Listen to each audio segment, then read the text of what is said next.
mag-tutor ako sa inyo kung paano maglagay ng picture sa ano ngayon, sa apps na music natin or display photo. So, una is pupunta po tayo dito sa ating Play Store. Yan.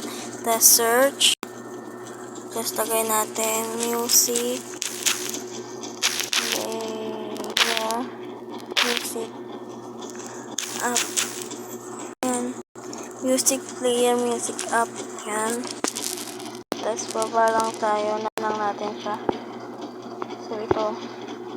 Okay guys, na-download ko na. Na-download ko na siya guys. Kaya open ko na. So, back tayo. Hanapin natin yung apps. So, ito yung apps guys. Yan o. So, click lang natin.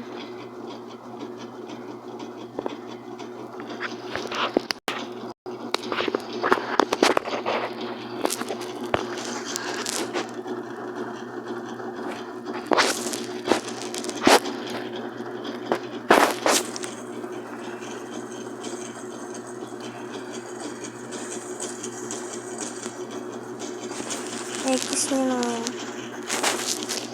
So, wait lang natin siya.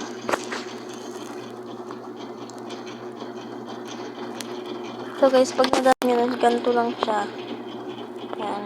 Wala pa kasi akong song na naano dyan. So, pagka nandito na kayo, guys, click nyo tong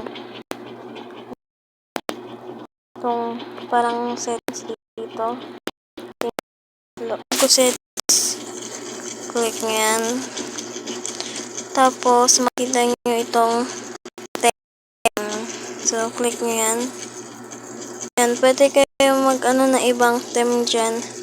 Yan, diba? So, ang sabi ko, pictures ang ilalagay natin. Click nyo lang itong customize or custom. Select item, image, item tuloy. Yan, hanap lang tayo ng picture. Saan natin lagay? So, kunyari ito. Yan. Pwede yan, guys. Yan. So, guys, yan. Pagka na ganyan mo na, nyo lang tong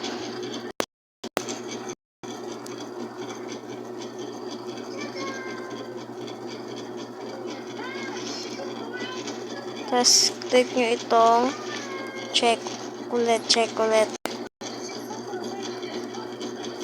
Papad nyo din siya yan o dyan o. Wait, antayin lang natin. Ayan na siya guys. Diba? Ang cute. So, pwede naman kayo magpalit ng iba dyan. So, kunyari, hanap ulit tayo. Ibang picture.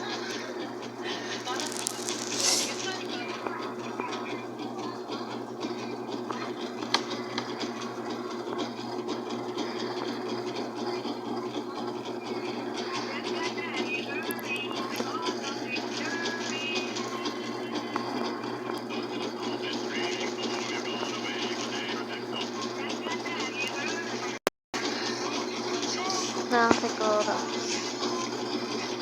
Depende sa inyo yung kung anong gusto nyo ilagay. So, akin ito na lang.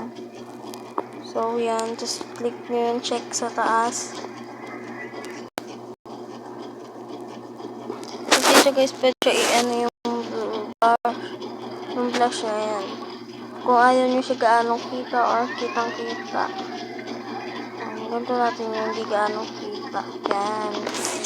So, yung gusto nyo siya palinawin yan, okay na yun sa akin.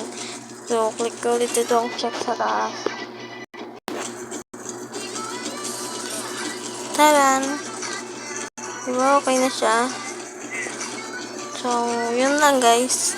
Thank you for watching. Alam ko naman gagana yun sa inyo. So, don't forget subscribe and click ang notification bell para updated kayo sa aking mga bagong video. Then, click nyo na din yung like din. Sure, yun lang. Bye-bye.